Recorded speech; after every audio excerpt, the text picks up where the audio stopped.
Each সবসময় adjective অথবা pronoun হয় এবং একটি সিঙ্গুলার।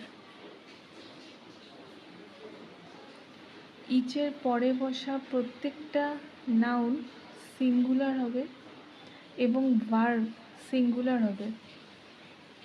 এভরি সবসময় অ্যাডজেক্টিভের কাজ করবে। ইচ যেমন প্রোনাউনের কাজ করছে, এভরি কখনো প্রোনাউনের কাজ করবে না, সবসময় অ্যাডজেক্টিভের কাজ করবে সেন্টেন্সে, এবং এর পরে বসা নাউনটি সবসময় সিঙ্গুলার হবে এবং এর পরে বসা ভার্বটি সবসময় সিঙ্গুলার হবে। For example, each teachers or teacher.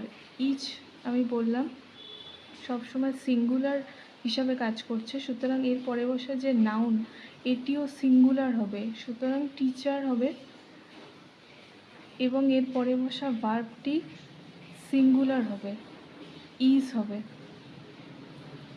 Taking class, এখানে যদি হিজ থাকতো অথবা দেয়ার থাকতো, তবে দেয়ারটা এখানে প্লুরাল, তো আমরা হিজ বসাবো কারণ এটি সিঙ্গুলার হিসাবে কাজ করছে।